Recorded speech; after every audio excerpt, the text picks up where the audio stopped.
Hello students, welcome to my channel Phoenix Chemistry Academy।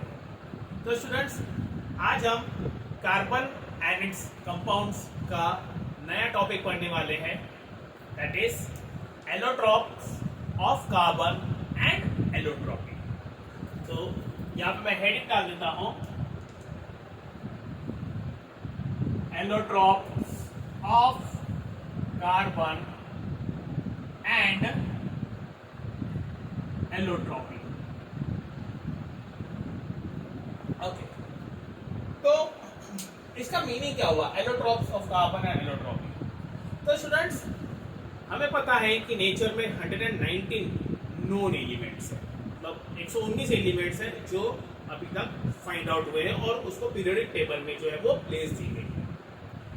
अब कुछ elements ऐसे हैं जो नेचर में डिफरेंट फॉर्म्स में प्रेजेंट रहते हैं। डिफरेंट फॉर्म्स मतलब कि ये जो एलिमेंट्स रहते हैं, हमें पता है कि एलिमेंट्स में एटम्स प्रेजेंट रहते हैं और एटम्स एक दूसरे के साथ बॉन्डेड रहते हैं, उनका एक डेफिनेट अरेंजमेंट रहता है। तो कुछ एलिमेंट्स ऐसे हैं जो कि नेचर में प्रेजेंट है, उनके अंदर में जो एटम्स है उनका जो अरेंजमेंट है वो डिफरेंट है वो एक ही एलिमेंट है, एक ही सब्सटेंस, लेकिन उनका जो एटम्स का अरेंजमेंट है वो डिफरेंट रहता है और उनको हम बोलते हैं डिफरेंट फिजिकल फॉर्म्स। तो ये जो डिफरेंट फिजिकल फॉर्म्स रहते हैं एक ही सब्सटेंस के, उनको ही कहा जाता है एलोट्रॉप्स। और जिस सब्सटेंस के अंदर में हमें ये एलोट्रॉप्स दिखते हैं, मतलब जो सब्सटेंस एलोट्रॉप्स शो करता है, एलोट्रॉप्स फॉर्म करता है, that property of the allotropes, showing the allotropes or showing the different forms, is called as allotropy. Okay, property of a substance because of which they show the allotropes is called as allotropy. ठीक है, so यहाँ पे मैं allotropy की definition लिख लेता हूँ। Allotropy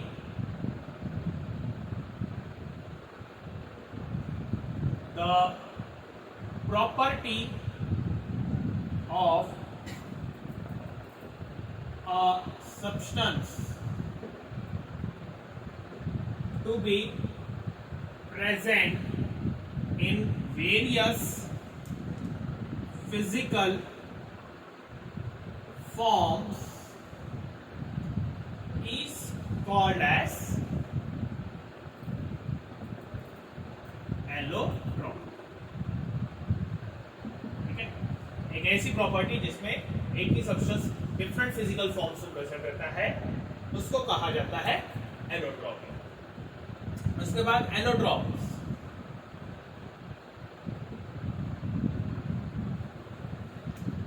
the various physical forms of the substance present in nature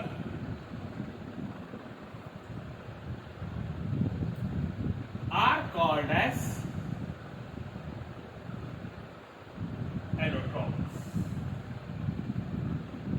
ठीक है, जो अलग अलग फिजिकल फॉर्म्स रहते हैं, जो प्रेजेंट रहते हैं नेचर में एक ही सब्सटेंस के, उनको कहा जाता है एलोट्रॉप्स। ठीक है, तो ये हो गई डेफिनेशन एलोट्रॉप्स और allotropy.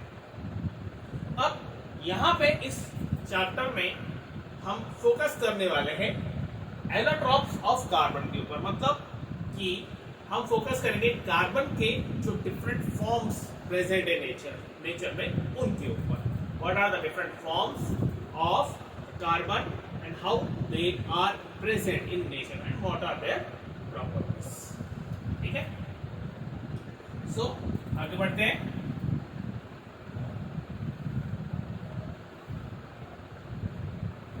So our next topic is allotropes of carbon। so जो कार्बन है, कार्बन के 3 एलोट्रॉप्स प्रेजेंट है नेचर में। The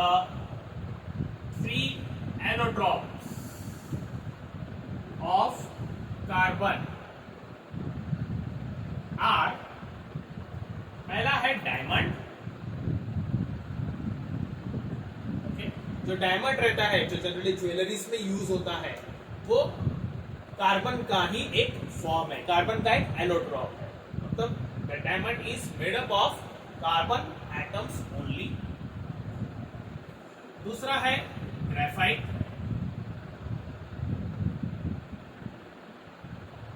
graphite is the second allotrope of carbon. Graphite जो है जनरली हमें देखने को मिलता है, जो पेंसिल है, पेंसिल की जो नोक रहती है, पेंसिल की जो लीड रहती है, उसमें ग्रेफाइट जो है वो प्रेजेंट रहता है। और उसके साथ साथ कुछ अलग उसकी यूजेस है, जैसे फॉर एग्जांपल वो एज ए लुब्रिकेंट यूज होता है। और वो जो सेल्स रहते हैं, जो नॉर्मल हम बैटरी सेल्स यूज करते हैं, वो बैटरी सेल्स में भी उसको यूज किया जाता है। हम आगे पढ़ेंगे इसे डिटेल में। और जो थर्ड उसका एलोट्रॉप है वो है बकमिंस्टर फ्यूलेरिन। तीसरा एलोट्रॉप है वो है बकमिंस्टर फ्यूलेरिन, या फिर उसको फ्यूलेरिन भी कहा जाता है। It is also called as fullerene. ठीक है, बकमिंस्टर फ्यूलेरिन उसको नाम दिया गया है एक आर्किटेक्ट के बाद। एक आर्किटेक्ट थे बकमिंस्टर नाम के, उनके ऊपर जो है वो इस एलोट्रॉप को नाम दिया गया है। हम डिटेल में पढ़ेंगे इसके बारे में भी आगे। So this are the three allotropes of the carbon. पहला है डायमंड, दूसरा graphite, and third one is Buckminster fullerene, also called as fullerene. ठीक है, अब हम इन तीनों एलोट्रॉप्स को वन बाय वन डिटेल में पढ़ेंगे। सो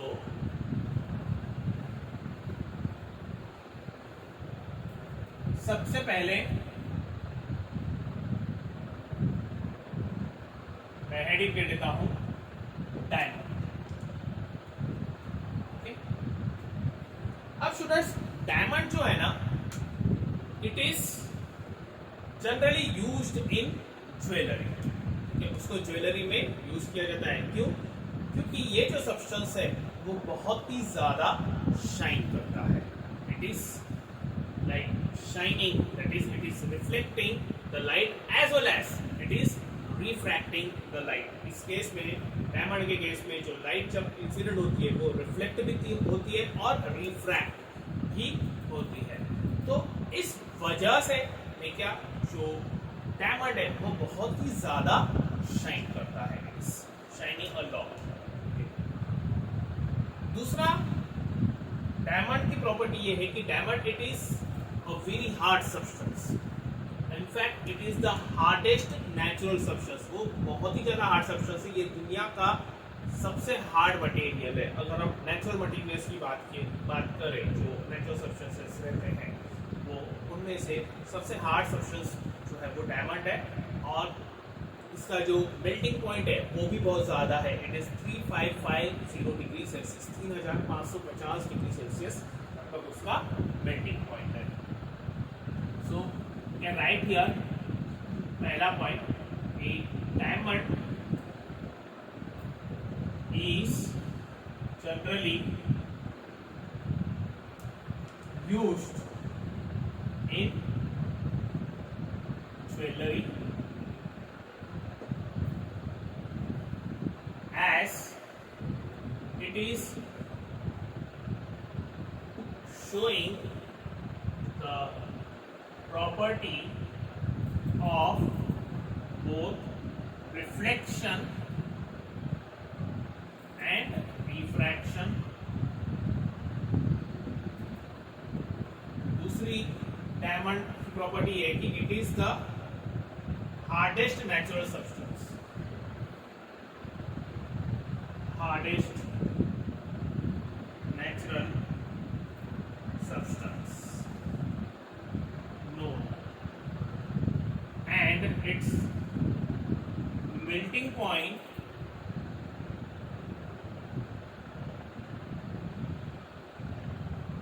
is 3550 डिग्री सेल्सियस। अराउंड उसका जो मेल्टिंग पॉइंट है वो 3550 डिग्री सेल्सियस जो है वो रहता है। ठीक है।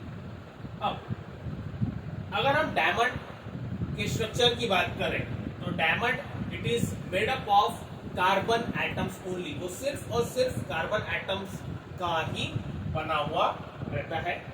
और ये हम प्रूव कर सकते हैं बाय हीटिंग कार्बन और bye reacting it with oxygen या फिर बर्निंग द कार्बन और द डायमंड। जब हम डायमंड को हीट करते हैं तो only substance which is form it is carbon dioxide, या फिर जब हम कार्बन को बर्न करेंगे और सपोज उसको ऑक्सीजन के साथ हम रिएक्ट करवा रहे हैं, so the only substance which is form is carbon dioxide. Okay, and no there is no residue left over, वहाँ पे कोई भी रेसिड्यू, कोई भी अलग से चीज जो है वो फॉर्म नहीं होती है। तो इससे ये प्रूव होता है कि जो डायमंड है वो सिर्फ और सिर्फ कार्बन एटम्स का ही बना हुआ रहता है। थर्ड प्रॉपर्टी है diamond is made up of carbon atoms only. This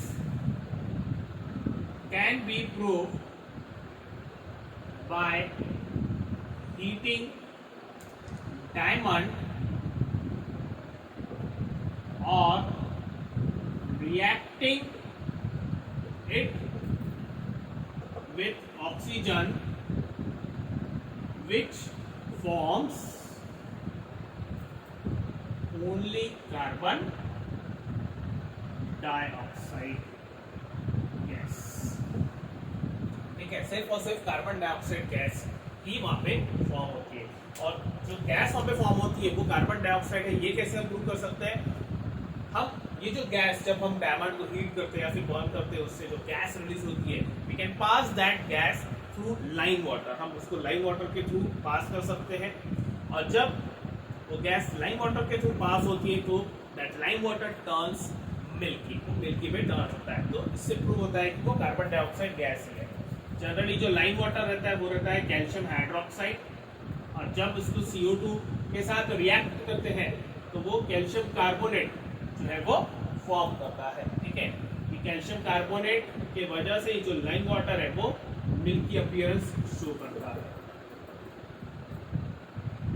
milky appearance जो है वो देता है। ठीक है, तो जैसे ही वहां पे लाइम वाटर मिल्की टर्न हुआ गैस पास होने के बाद, तो हम ये बोल सकते हैं कि वो जो गैस है that is carbon dioxide gas. ठीक है, प्लस, ठीक है।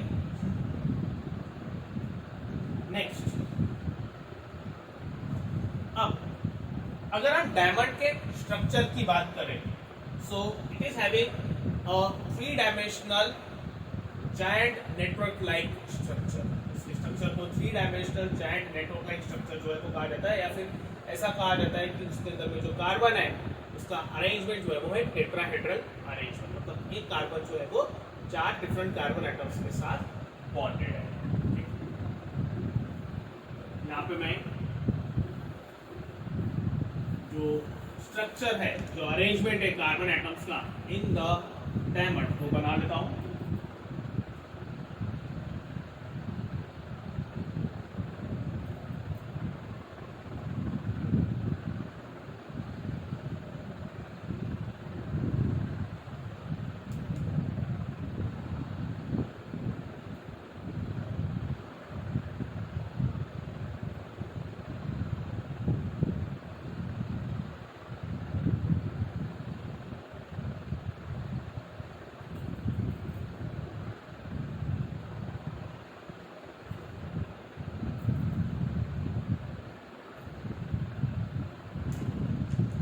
इस तरीके से जो कार्बन के एटम्स है वो एक दूसरे के साथ बॉन्डेड रहते हैं।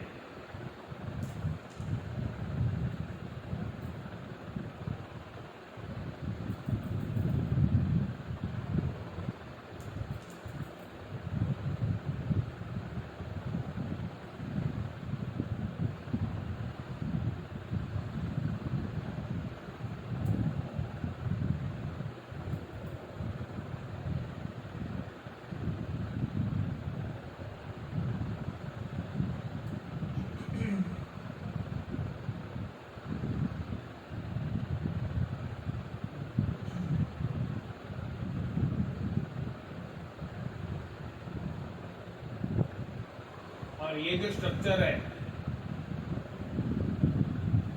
इस स्ट्रक्चर में जो कार्बन एटम्स है वो पूरी तरीके से फैले हुए रहते हैं। जायंट नेटवर्क लाइक स्ट्रक्चर, मतलब कि जितने भी कार्बन एटम्स है वो एक दूसरे के साथ बॉन्डेड रहते हैं और पूरी तरीके से वो फैले हुए रहते हैं, पूरी लेयर्स जो है वो बनी हुई रहती है। So that's why it is called as a giant network like structure.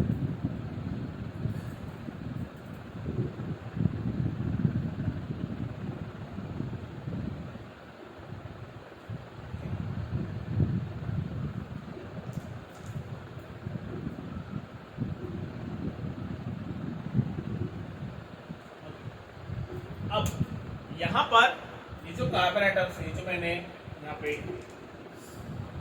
Dark colouration किया है, those are actually the representation of the carbon atoms। ये सारे कार्बन एटम्स हैं, ठीक है, जो एक दूसरे के साथ वहां पे बॉन्डेड है। हर एक कार्बन एटम जो है वो 4 डिफरेंट कार्बन एटम्स के साथ वहां पे बॉन्डेड रहता है। कार्बन की जो वैलेंसी रहती है वो 4 रहती है और हर एक कार्बन एटम जो है वो 4 अलग अलग कार्बन एटम्स के साथ वहां पे बॉन्डेड रहता है। और जो उसका अरेंजमेंट रहता है उनको कहा जाता है टेट्राहेड्रल अरेंजमेंट। 3 डायमेंशनल स्ट्रक्चर, एक 3 डायमेंशनल वहां पे अरेंजमेंट रहता है और उस अरेंजमेंट को कहा जाता है टेट्राहेड्रल अरेंजमेंट। अब क्योंकि जो कार्बन एटम है वो 4 डिफरेंट कार्बन एटम्स के साथ वहाँ पे बॉन्डेड है, हमें पता है कि जो कार्बन है उसकी वैलेंसी रहती है 4 और एक कार्बन एटम जो है वो 4 डिफरेंट बॉन्ड्स जो है वो बना सकता है, 4 अलग अलग बॉन्ड्स बना सकता है। तो यहाँ पर भी जो कार्बन एटम है वो 4 अलग अलग कार्बन एटम्स के साथ वहाँ पे बॉन्ड बना लेता है, मतलब उसकी चारों बॉन्ड्स, चारों जो इलेक्ट्रॉन्स है या फिर उसकी जो चारों वैलेंसी है वो फुलफिल्ड रहती है। और क्योंकि उसकी चारों बॉन्ड्स, चारों वैलेंसीज वहाँ पे फुलफिल्ड रहती है, उसके पास एक भी इलेक्ट्रॉन फ्री फॉर्म में प्रेजेंट नहीं रहता है। और क्योंकि वहाँ पे एक भी इलेक्ट्रॉन फ्री फॉर्म में प्रेजेंट नहीं रहता है, that's why diamond is a poor conductor of electricity. उसमें इलेक्ट्रिसिटी कंडक्ट नहीं होती है, since it is not having any free electrons. ठीक है, so this is the structure of diamond.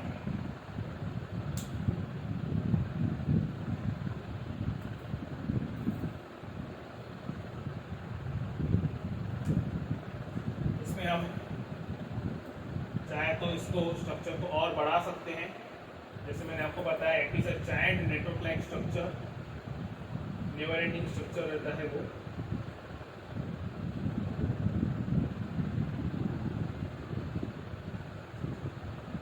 इस तरीके से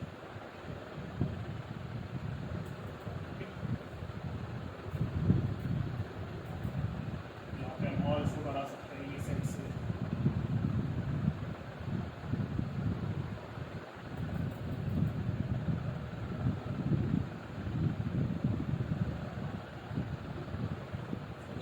सो इस तरीके से जो कार्बन एटम्स है एक दूसरे के साथ कंटिन्यूअसली बॉन्डेड रहते हैं, कंटिन्यूअसली कनेक्टेड रहते हैं, and there is no gap between the atoms and they are bonded.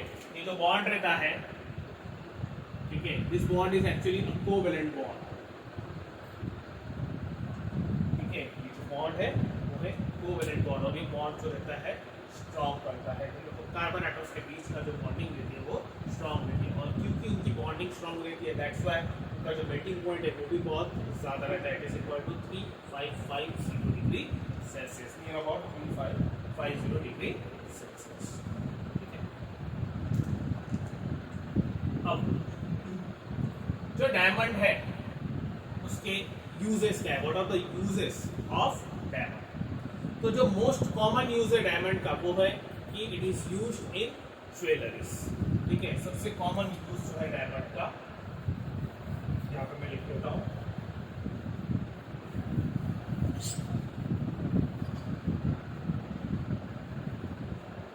Uses of diamond.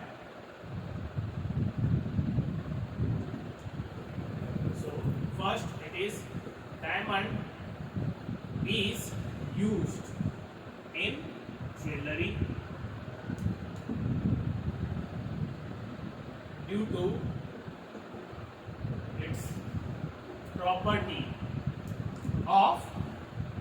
reflecting and refracting light, क्योंकि वो लाइट को रिफ्लेक्ट करता है और रिफ्रैक्ट करता है, इसलिए वो बहुत ज्यादा शाइन करता है। That's why it's used in jewellery, so jewellery में यूज किया जाता है।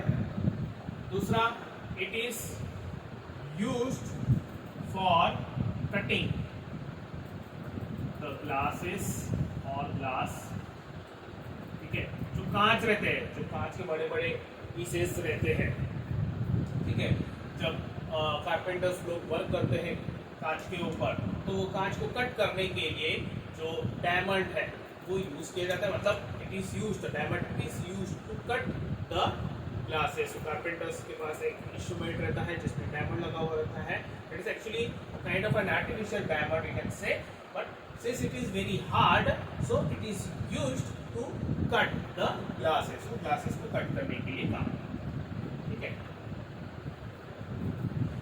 नेक्स्ट, एक और इंस्ट्रूमेंट है, एक और मटेरियल है डायमंड का, that is called as diamond dice,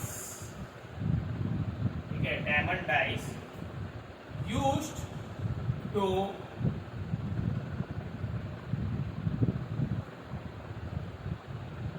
draw thin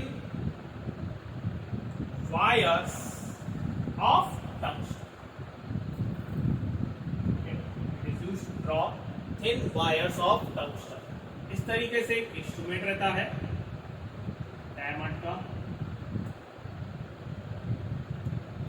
ठीक है, और यहाँ पे जो है इस पर्टिकुलर स्पेस पे, ये जो पर्टिकुलर स्पेस है यहाँ पे वो एक सीधी वायर जो है वो एंटर की जाती है इसके अंदर में, और उस पर्टिकुलर इंस्ट्रूमेंट का यूज करके उस पर्टिकुलर सीधी वायर को कन्वर्ट किया जाता है into the curved wire. For example tungsten, हमें पता है टंगस्टन जो है वो इलेक्ट्रिक बल्ब में यूज किया जाता है, और वो जो टंगस्टन वायर रहती है वो थोड़ी सी वुंडेड रहती है, तो जो डायमंड डाइस है, डायमंड डाइस का यूज करके हम टंगस्टन के जो वायर्स है वो बना सकते हैं, ठीक है, convert the tungsten into wires, ठीक है। ये हो गया उसका थर्ड यूज, और उसका फोर्थ यूज जो है it is used for drilling the rock drills, ठीक है, ड्रिलिंग पर्पस के लिए भी जो डायमंड है वो यूज किया जाता है, मतलब जो रॉक्स रहते हैं, जो बड़े बड़े पत्थर्स रहते हैं उनको ड्रिल करने के लिए जो डायमंड है इसका यूज किया जाता है, क्योंकि डायमंड बहुत ज़्यादा हार्ड मटेरियल है, इसीलिए आसानी से रॉक्स को ड्रिल कर सकते हैं, तो हम कट कर सकते हैं। सो this is the fourth use of the diamond. यहाँ पे लिख लेता हूँ मैं, it is used for rock drilling, rock drilling purpose के लिए इसको यूज किया जाएगा, ठीक है। So this was all about diamond. चलिए आगे बढ़ते हैं। नेक्स्ट जो हमारा एलोट्रॉप है वो है ग्रेफाइट। अब ग्रेफाइट की जो प्रॉपर्टीज है वो डायमंड से काफी अलग है, इट्स डिफरेंट फ्रॉम डायमंड।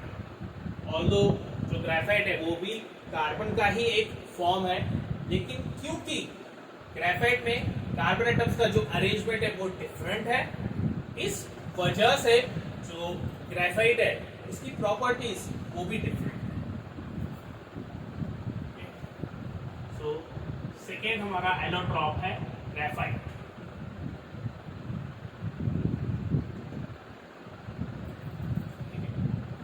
सबसे पहले मैं ग्रेफाइट का स्ट्रक्चर हम बना लेता हूँ। जैसे कि हमें पता है कि जो ग्रेफाइट है वो भी एक कार्बन का ही फॉर्म है, तो यहाँ पर भी सारे के सारे कार्बन एटम्स ही एक दूसरे के साथ बॉन्डेड रहेंगे।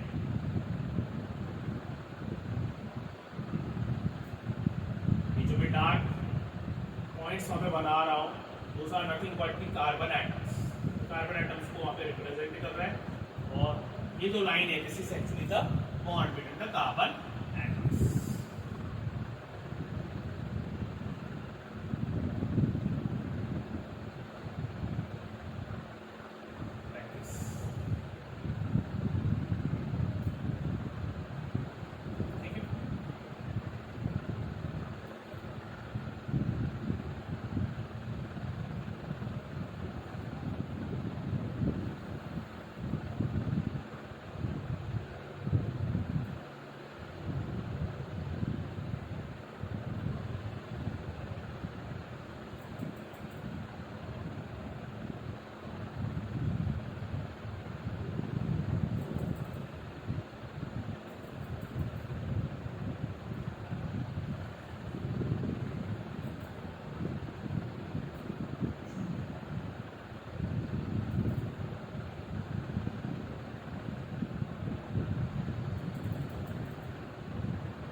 यहाँ पे मैंने नहीं किया, ये एक हेक्सागोनल रिंग बनाई है। Hexagonal ring means 6 carbon atoms की रिंग, 1 2 3 4 5 6। सिमिलरली यहाँ पर भी एक हेक्सागोनल रिंग बनी हुई है, 1 2 3 4 5 6 कार्बन एटम्स की। सिमिलरली यहाँ पर और यहाँ पर। अब आप देख सकते हैं कि यहाँ पे मैंने 2 रिंग्स को ज्वाइन किया है, फिर मैंने ये डॉटेड लाइंस बनाई है, और फिर यहाँ पे 2 रिंग्स को मैंने वहाँ पे फॉर्म किया, वहाँ पे बनाया है। तो इसका क्या मीनिंग हुआ? जनरली ग्रेफाइट में जो कार्बन एटम्स का वहाँ पे स्ट्रक्चर रहता है, उनका जो अरेंजमेंट रहता है वो इसी तरीके से रहता है। मतलब कि वहाँ पर जो कार्बन एटम्स है एक लेयर वहाँ पे फॉर्म करते हैं, कार्बन एटम्स एक दूसरे के साथ बॉन्ड होते हैं और एक कंटिन्यूअस लेयर जो है वो फॉर्म करते हैं। That is called as flat hexagonal structure. ठीक है, ये जो स्ट्रक्चर रहता है ये सीधा इस तरीके से कंटिन्यू होते रहता है, और क्योंकि वहां पर 6 कार्बन की रिंग्स है इसलिए इसको हेक्सागोनल रिंग स्ट्रक्चर जो है वो कहा जाता है। ठीक है, इस तरीके से फ्लैट वहां पे ring structure, flat hexagonal ring structure वहां पे फॉर्म होता है। उसके बाद वहां पे गैप रहती है, तो इसमें वहां पे गैप रहती है। गैप के बाद फिर से वैसी ही एक लेयर जो है वो फॉर्म होती है, फिर से फ्लैट हेक्सागोनल लेयर जो है वो फॉर्म होती है। फिर से नीचे में गैप रहेगी, फिर एक लेयर जो है वो फॉर्म होती है। मतलब कि इन केस ऑफ ग्रेफाइट वहां पे हमें लेयर्स देखने को मिलते हैं, कार्बन एटम्स जो एक दूसरे के साथ ज्वाइन रहते हैं और वहां पे की लेयर्स जो है वो फॉर्म होती है। ठीक है, क्योंकि वहां पे लेयर्स रहती है और वो लेयर्स के बीच में वहां पे गैप रहती है, इसका मतलब ये नहीं कि वो एक दूसरे के साथ वहां पे ज्वाइंट नहीं रहते, दे आर ज्वाइंट, वो एक दूसरे के साथ ज्वाइंट रहते हैं। ये जो डॉटेड लाइन है, ठीक है, ये डॉटेड लाइन यहाँ पे शो कर रहा है बॉन्डिंग।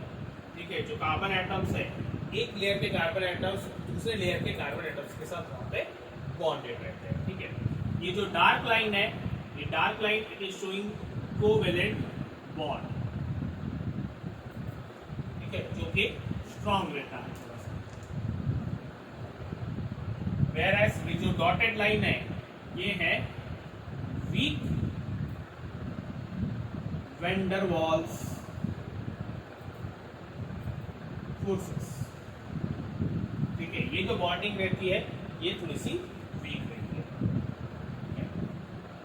नाउ क्योंकि यहाँ पे ये जो डिफरेंट लेयर्स है उनके बीच में गैप है, ये कंटिन्यूअस स्ट्रक्चर नहीं है, इसीलिए जो ग्रेफाइट रहता है थोड़ा सा वीक रहता है। मतलब is not hard as diamond. ठीक है, हालांकि डायमंड भी सिर्फ कार्बन एटम्स का ही बना हुआ है और एक जॉइंट रेक्टेंगुलर स्ट्रक्चर रहता है, बट यहाँ पर जो कार्बन एटम्स है वो एक दूसरे के साथ बॉन्डेड है लेकिन लेयर्स के फॉर्म में, और लेयर्स के बीच में वहाँ पे गैप है।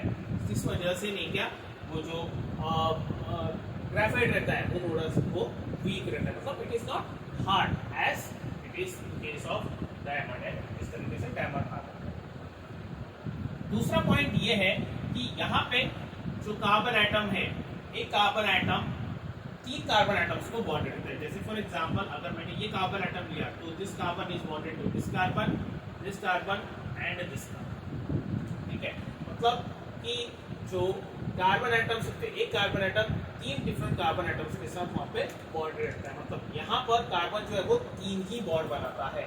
हर एक carbon atom makes 3 bonds with 3 different carbon atoms. क्योंकि जो कार्बन एटम है, एक कार्बन एटम 3 कार्बन एटम के साथ बॉन्ड बनाता है, इसका मतलब वो 3 ही इलेक्ट्रॉन्स यूज करता है, वो अपने खुद के 3 इलेक्ट्रॉन्स यूज करता है बॉन्ड बनाने के लिए। और उसमें का एक इलेक्ट्रॉन जो है, क्योंकि कार्बन के पास 4 इलेक्ट्रॉन्स रहते हैं टोटल, उसमें से वो 3 यूज कर रहा है, एक इलेक्ट्रॉन जो रहता है वो फ्री हो जाता है। ठीक है, दिस फ्री टू गो, क्योंकि उसके पास एक फ्री इलेक्ट्रॉन है, that's why graphite conducts the electrons.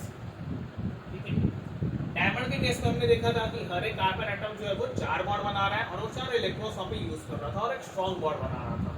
ठीक है, तो वहां पे फ्री इलेक्ट्रॉन्स नहीं थे, इस वजह से वो इलेक्ट्रिसिटी कंडक्ट नहीं कर सकते। लेकिन ग्रेफाइट के केस में क्योंकि वो 3 बॉन्ड बना रहा है और एक इलेक्ट्रॉन उसका फ्री है, इसलिए वो इलेक्ट्रिसिटी कंडक्ट कर सकते हैं, can easily conduct the electricity. ठीक है, तो यहाँ पे मैं लिख सकता हूँ कि ग्रेफाइट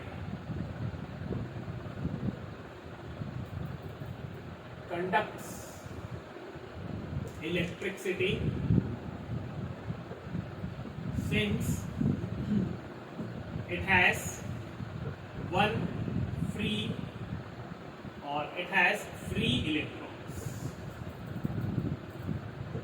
ठीक है, graphite conducts electricity since it has free electrons. Okay, the carbon atoms in graphite make only free bonds and the fourth electron is set free.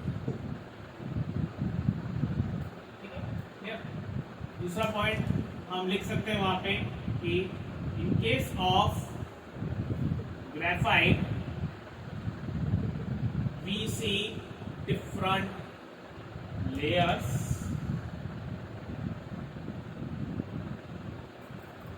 form and the layers are bonded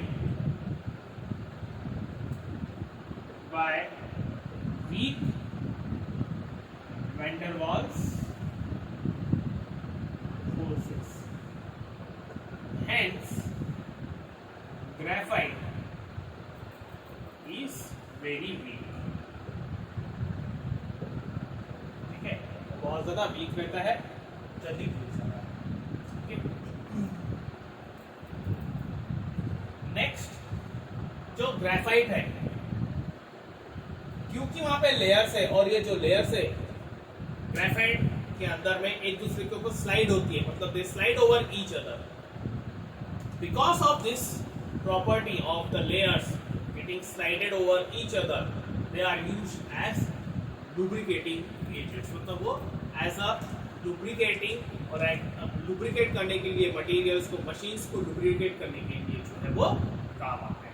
Okay. So यहाँ पे मैं लिख लेता हूँ.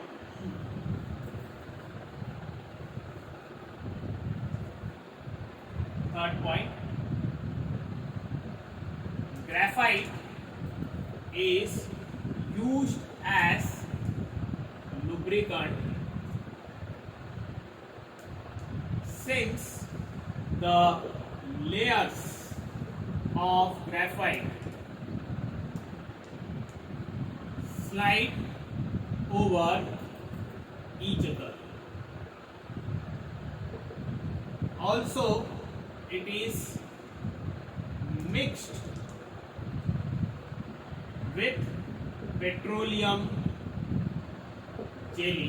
Petroleum jelly एक jelly like substance ही रहता है, जैसे वैसलीन वगैरह रहती है वैसे ही, and is used as grease. ठीक है, मतलब कि जो ग्रेफाइट है उसको पेट्रोलियम जेली के साथ मिक्स करके वहां पे ग्रीस बनाया जाता है, and that grease we know that grease is a lubricant. उसको एज अ लुब्रिकेंट जो है वो यूज किया जाता है. मतलब लुब्रिकेंट मतलब कि दो चीजों के बीच में, दो पार्ट्स के बीच में जो फ्रिक्शन होता है उसको कम करने के लिए, उसको अवॉइड करने के लिए it is used. Okay, so graphite is used as a lubricant since the layers are sliding over each other and it is mixed with petroleum jelly and it is used as a grease. Okay. Next, graphite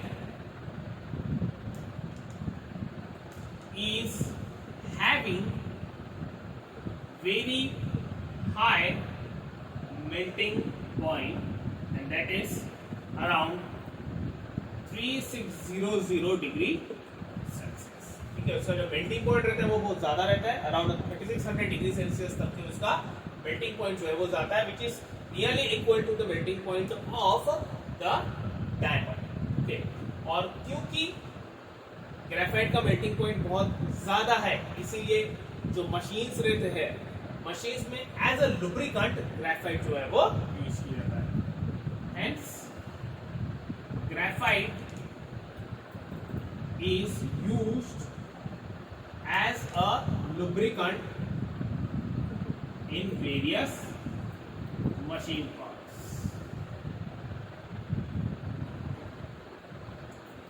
अब आप बोलोगे कि इसका machine part से क्या logic है, अगर वहां पे 3600 डिग्री सेल्सियस उसका मेल्टिंग पॉइंट है तो उसका इससे क्या रिलेशन। लुब्रिकेंट तो ठीक है, वो समझ में आ रहा है कि लुब्रिकेंट वहां पर यूज किया जाएगा मशीन पार्ट्स में तो avoid the friction, but temperature melting point का उसका इससे क्या रहेगा। जनरली क्या होता है, जब मशीन्स वहां पे चलती है, मशीन्स वहां पे वर्क करती है, तो मशीन के पार्ट्स जब एक दूसरे के साथ कांटेक्ट में आते हैं, उनके बीच में थोड़ा बहुत फ्रिक्शन होता है, तो बहुत ज्यादा हीट एनर्जी जो है वो रिलीज होती है, जिस वजह से जो मशीन के पार्ट्स है वो बहुत ज्यादा गर्म हो जाते हैं।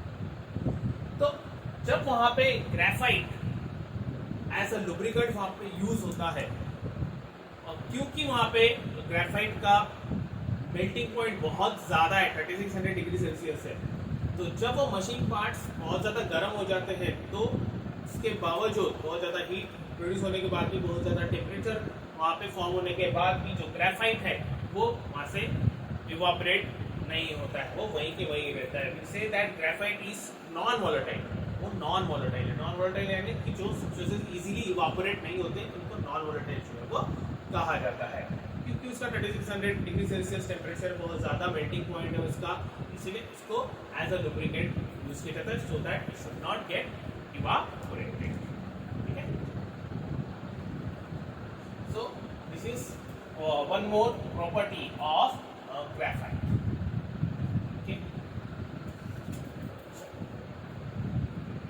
नेक्स्ट, अब उसके यूजेस क्या है, what are the uses of graphite.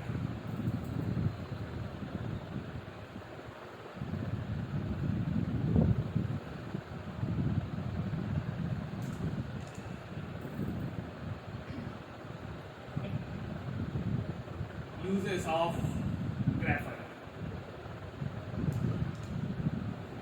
So पहला यूज जो है, it is used as a lubricant.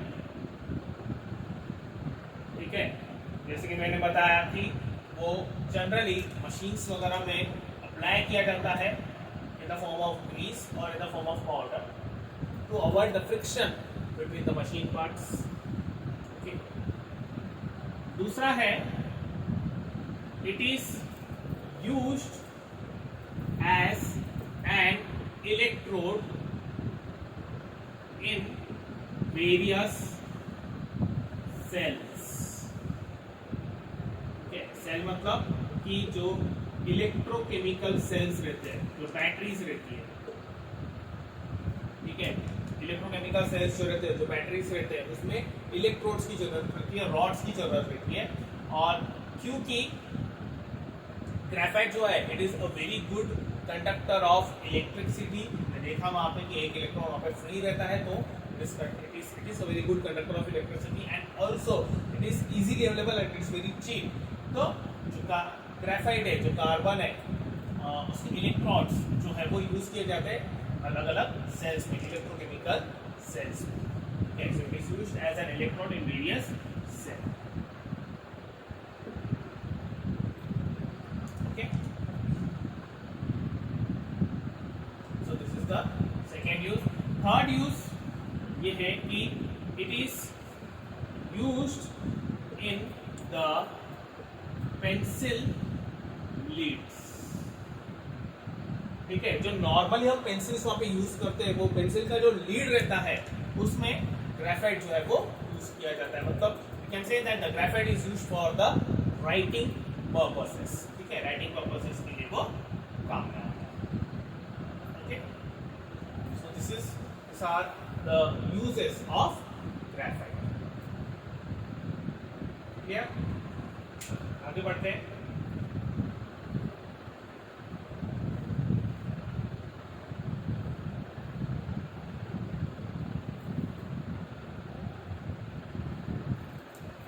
Next जो हमारा एलोट्रॉप है, the last allotrope, third allotrope, it is Buckminster फिलेरिंग।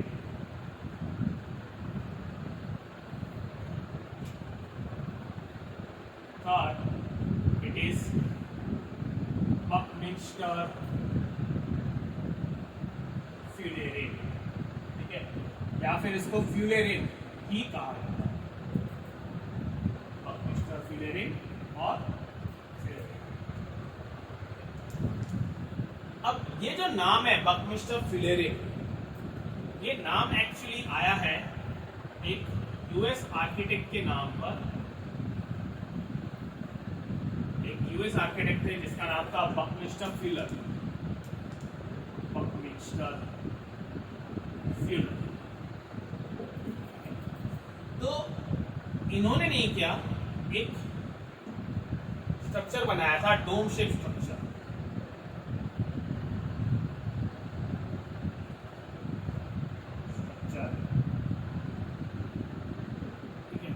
जो कि एक इंटरनेशनल ऑर्गेनाइजेशन और इंटरनेशनल मीटिंग्स वगैरह हेल्ड करने के लिए, उसको इंटरनेशनल मीटिंग्स रखने के लिए वो यूज किया जाता है।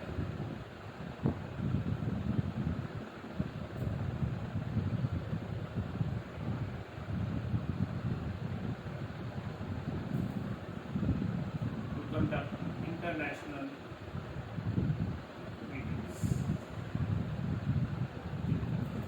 सो हुआ ये कि ये जो बकमिस्टर फ्यूलेरिन है, या फिर ये जो फ्यूलेरिन है actually allotrope of the carbon, जब ये फाइंड आउट किया गया था तो उसका जो स्ट्रक्चर था, उसका जो स्ट्रक्चर फाइंड आउट किया गया था, वो स्ट्रक्चर, ये जो डोम शेप स्ट्रक्चर बनाया गया था बाय दिस साइंटिस्ट, उसके समान ही वो दिख रहा था। फ्यूलेरिन का जो स्ट्रक्चर है, इनिशियली जब वो फाइंड आउट किया गया था तब तो उसको नाम नहीं दिया गया था फ्यूलेरिन, लेकिन जब उस कार्बन के एनोट्रॉप के स्ट्रक्चर को वहाँ पे पूरा सिंथेसाइज किया गया, स्ट्रक्चर को जब वहाँ पे फाइंड आउट किया गया था, पूरा एनालाइज किया गया था, तो पता चला कि इसका जो स्ट्रक्चर है, ये जो डोम शेप स्ट्रक्चर है जो बकमिस्टर फ्यूलर ने बनाया था, उसके समान ही है। So that's why the name was given after the US architect Buckminster Fuller, और उसको नाम दिया गया था फिर बकमिस्टर फ्यूलेरिन और सिंपली फ्यूलेरिन। ये जो फ्यूलेरिन है, it is made up of 60 carbon atoms, 60 carbon atoms that are equidistant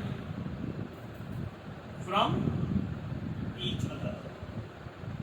ठीक है, 60 कार्बन एटम्स, अगर ये 60 कार्बन एटम्स का एक मॉलिक्यूल रहता है ये, ठीक है, और उसमें जो 60 के 60 कार्बन एटम्स रहते हैं वो एक दूसरे से इक्वल डिस्टेंस पर रहते हैं। इसका फॉर्मूला रहता है C60, ठीक है, इसका फॉर्मूला जो रहेगा वो रहेगा C60। अब जब इसका स्ट्रक्चर हम देखते हैं, जो बकमिस्टर फ्यूलर है, सॉरी फ्यूलेरिन, बकमिस्टर फ्यूलेरिन जो है, उसका जो स्ट्रक्चर है, 60 कार्बन एटम्स का जो स्ट्रक्चर है, जब वो 60 कार्बन एटम्स एक दूसरे के साथ ज्वाइंट रहते हैं, they form a soccer ball like structure, ठीक है, फुटबॉल लाइक स्ट्रक्चर जो है वो फॉर्म करते हैं। हमें पता है जो फुटबॉल रहता है ना, फुटबॉल के अंदर में नहीं, क्या हम देखते हैं कि इस तरीके से पैटर्न रहता है, हेक्सागन और पेंटागन का एक पैटर्न रहता है वहां पर।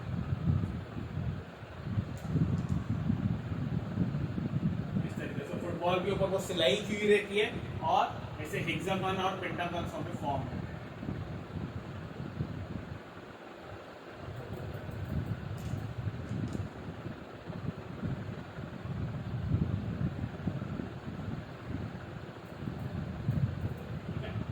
तो और ये पूरा राउंड शेप में रहता है, 3 डायमेंशनल स्ट्रक्चर रहता है वहाँ पे पूरा राउंड, जैसे हम वहाँ पर फुटबॉल जो है, फुटबॉल के स्ट्रक्चर की बात कर रहा हूँ, वो पूरा एक 3 डायमेंशनल स्ट्रक्चर रहता है और इस तरीके से वहाँ पे जो स्ट्रक्चर है वो बने हुए रहते हैं। तो जो C60 है, मतलब कि जो फ्यूलेरिन है, उसका भी स्ट्रक्चर सॉकर बॉल जैसा ही रहता है। It is also soccer ball like structure, और उसके अंदर में ही क्या हेक्सागोनल और पेंटागोनल रिंग्स बनी हुई रहती है, ठीक है।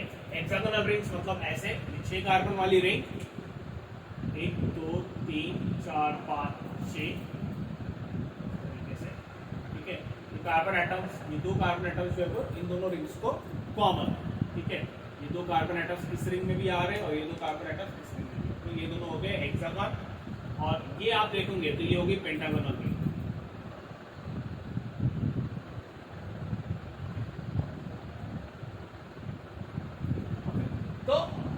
तरीके से उस जो फ्यूलेरिन है, फ्यूलेरिन के स्ट्रक्चर में हेक्सागोनल और पेंटागोनल रिंग्स जो है वो देखने को मिलती है। वहाँ पे बहुत सारे हेक्सागोनल रिंग्स और पेंटागोनल रिंग्स रहती है, वो एक दूसरे के साथ बॉन्डेड रहते हैं and they form a soccer ball like structure.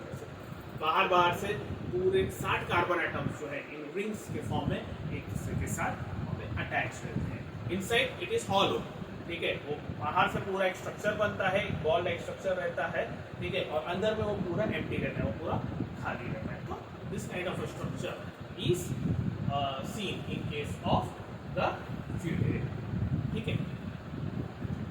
फ्यूलेरिन के ऊपर इन्वेस्टिगेशन अभी भी शुरू है कि एक्चुअल में उसके यूजेस क्या है, ठीक है, but it is said that कि जो कार्बन सूट रहता है, कार्बन सूट मतलब किसी भी एरोमेटिक कंपाउंड को, फॉर एग्जांपल अगर हम कार्बन कंपाउंड्स की बात कर रहे हैं तो कार्बन कंपाउंड्स में कुछ एरोमेटिक कंपाउंड्स भी रहते हैं, ठीक है। तो जब वहाँ पे कंपाउंड्स को बर्न किया जाता है और जब वहाँ पे काला धुआं, कार्बन कंपाउंड्स को बर्न करके वहाँ पे जब काला धुआं निकलता है, ठीक है, that is called as a carbon soot, ठीक है।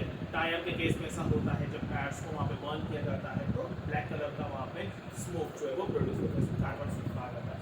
तो वहाँ पे ऐसा बोला जाता है कि वो जो कार्बन सूट है, कार्बन सूट के अंदर में C60 ये एटम्स जो है वो प्रेजेंट रहते हैं, तो फ्यूलेरिन जो है वो प्रेजेंट रहता है, ठीक है।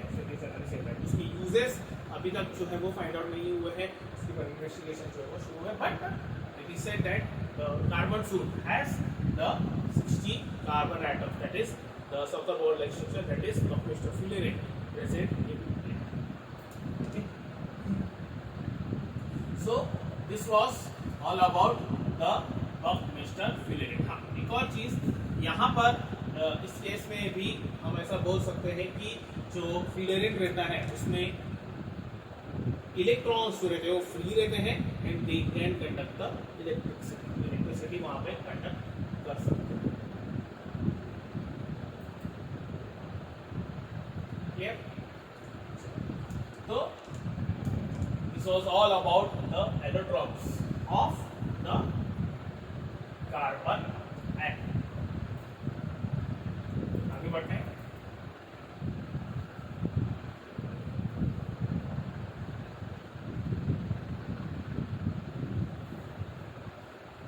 Next,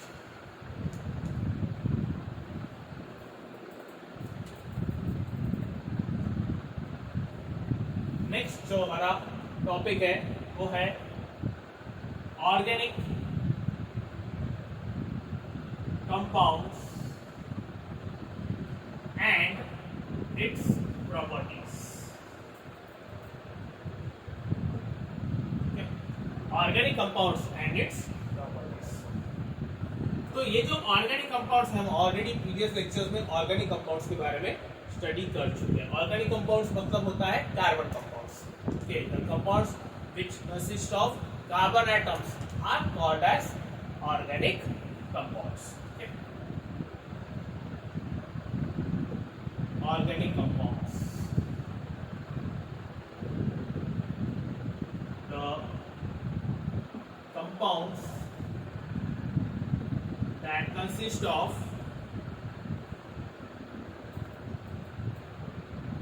carbon atoms are called as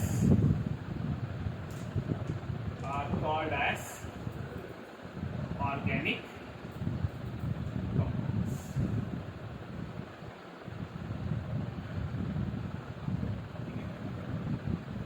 organic compounds को कार्बन कंपाउंड्स भी कहा जाता है, they are also called as carbon compounds, या फिर उनको कोवेलेंट कंपाउंड्स भी कहा जाता है, either they are called as carbon compounds और कोवेलेंट कंपाउंड्स।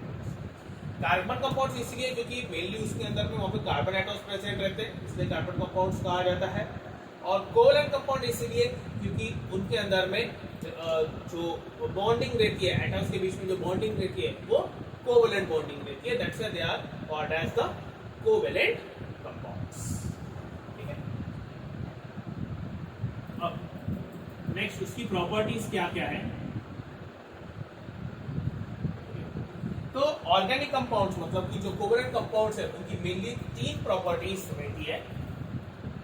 पहली प्रॉपर्टी यह है कि ऑर्गेनिक कंपाउंड्स आर हैविंग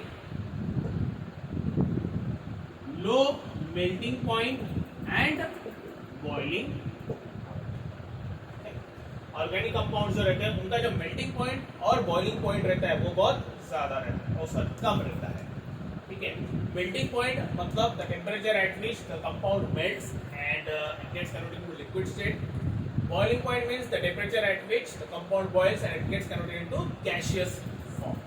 ठीक है, उसको बॉइलिंग पॉइंट कहा जाता है। तो जनरली ये जो ऑर्गेनिक कंपाउंड्स रहते हैं उनका जो मेल्टिंग पॉइंट रहता है और बॉइलिंग पॉइंट रहता है वो कम रहता है, बहुत ज्यादा कम रहता है। क्यों ऐसा?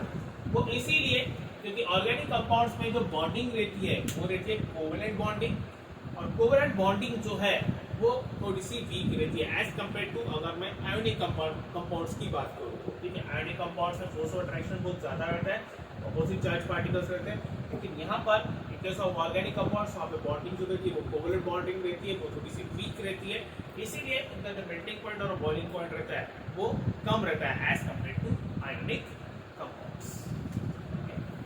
Second,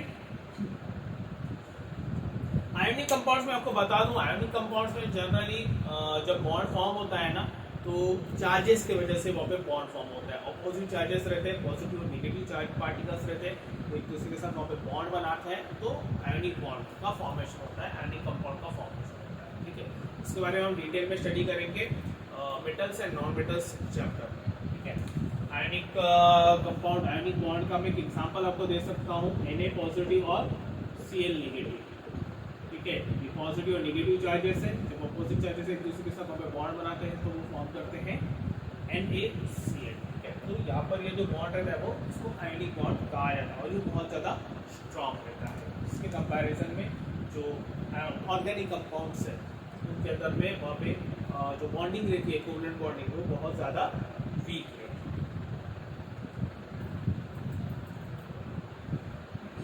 second, organic compounds are generally insoluble in water but soluble in organic solvents। Organic compound जो रहते हैं वो वाटर में इनसोल्यूबल रहते हैं जनरली, और लेकिन ऑर्गेनिक सॉल्वेंट्स में जो रहते हैं वो सोल्यूबल है। ठीक है, अब इसका क्या मीनिंग हुआ? जो ऑर्गेनिक कंपाउंड्स रहते हैं, ऑर्गेनिक कंपाउंड्स की एग्जांपल्स हम ले सकते हैं वहाँ पे ईथर, अल्कोहल्स, एल्डिहाइड्स, कीटोन्स। ठीक है, ये जो रहते हैं ऑर्गेनिक कंपाउंड्स। अब ये जो ऑर्गेनिक कंपाउंड्स हैं उनमें जनरली चार्जेस प्रेजेंट नहीं रहते, दे डोंट हैव चार्जेस, और क्योंकि वो चार्जेस प्रेजेंट नहीं रहते हैं इसीलिए वो पानी में सोल्यूबल नहीं रहते, वो पानी में मिक्सअप नहीं होते हैं। जनरली जो कंपाउंड्स में जो सब्सटेंसेस में चार्जेस प्रेजेंट रहते हैं ना वही चीज़ें पानी में डिजॉल्व होती है, पानी में मिक्सअप होती है। ठीक है, जैसे फॉर एग्जांपल नमक, कोई भी आप नमक का एग्जांपल ले लो, sulphates, phosphates, chlorides, fluorides, bromides. ठीक है, या फिर अभी हमने जो एग्जांपल लिया था सोडियम क्लोराइड, उसमें हमने देखा था Na के ऊपर पॉजिटिव, Cl के नेगेटिव चार्ज प्रेजेंट है। तो ऐसे कंपाउंड जिसमें चार्जेस प्रेजेंट रहते हैं ना वही चीजें वाटर में सोल्यूबल रहती है, और जिनके ऊपर चार्जेस प्रेजेंट नहीं रहते हैं वो वाटर में सोल्यूबल नहीं होते। ठीक है, तो जो ऑर्गेनिक कंपाउंड्स हैं वो सोल्यूबल और वाटर में इसलिए नहीं है क्योंकि उनके अंदर चार्जेस प्रेजेंट नहीं रहते हैं, लेकिन जो ऑर्गेनिक सॉल्वेंट्स है, ऑर्गेनिक सॉल्वेंट्स में वो आसानी से डिसॉल्व हो जाते हैं। ऑर्गेनिक सॉल्वेंट्स मतलब पेट्रोल, डीजल, केरोसिन, ठीक है, ऑयल, ये क्या रहते हैं? ये ऑर्गेनिक सॉल्वेंट्स है, और इन ऑर्गेनिक सॉल्वेंट्स में ऑर्गेनिक कंपाउंड्स इजीली सोल्यूबल हो जाते हैं, वो इसीलिए क्योंकि ऑर्गेनिक सॉल्वेंट्स में चार्जेस प्रेजेंट नहीं रहते हैं। ठीक है, ऑर्गेनिक सॉल्वेंट्स में चार्जेस नहीं रहते, ऑर्गेनिक कंपाउंड्स में भी चार्जेस नहीं रहते हैं, और क्योंकि दोनों की प्रॉपर्टीज वहाँ पे मैच हो जाती है इसीलिए वो ऑर्गेनिक कंपाउंड्स ऑर्गेनिक सॉल्वेंट्स में इजीली डिसॉल्व हो जाते हैं, आसानी से ऐड हो जाते हैं। ठीक है, आप एग्जांपल ले सकते हो पेट्रोल में जब हम वो इंजन ऑयल जो है जो पेट्रोल में जो हम ऑयल व्हीलर्स में जो ऑयल वगैरह मिक्स किया जाता है, ठीक है, वो पेट्रोल में आसानी से डिसॉल्व हो जाता है। रीज़न ये है कि ऑयल और पेट्रोल दोनों ऑर्गेनिक सब्सटेंसेस हैं, दोनों ऑर्गेनिक कंपाउंड्स हैं, दोनों में चार्जेस नहीं रहते हैं, तो सोच लीजिए वो आसानी से डिसॉल्व हो जाए। थर्ड जो प्रॉपर्टी है ऑर्गेनिक कंपाउंड्स की कि organic compounds do not conduct electricity.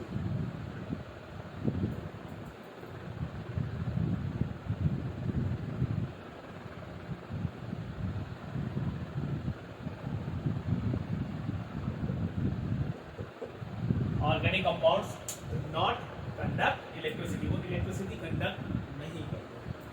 Students, electricity conduct करने के लिए फ्री चार्जेस का रहना बहुत जरूरी रहता है, ठीक है। जैसे वायर्स रहते हैं, वायर में वहाँ पे इलेक्ट्रॉन्स जब फ्री रहते हैं तो ही इलेक्ट्रिसिटी कंडक्ट होती है। जैसे हमने डायमंड और ग्रेफाइट के केस में भी देखा था कि ग्रेफाइट के पास फ्री इलेक्ट्रॉन्स रहते हैं इसलिए वो गुड कंडक्टर रहता है इलेक्ट्रिसिटी का। डायमंड के पास फ्री इलेक्ट्रॉन्स नहीं रहते हैं इसलिए that is a poor conductor of electricity. ऐसे ही ऑर्गेनिक कंपाउंड्स जो रहते हैं वो इलेक्ट्रिसिटी कंडक्ट नहीं कर सकते क्योंकि वो चार्जेस फॉर्म नहीं करते, उनके अंदर में चार्ज पार्टिकल्स जो है वो प्रेजेंट नहीं रहते। That's why they do not conduct the electricity, ठीक है। So this was all about the properties of organic compounds and organic compounds, okay. So यहाँ पे हम आज का लेक्चर जो है वो कंप्लीट करते हैं। Thank you.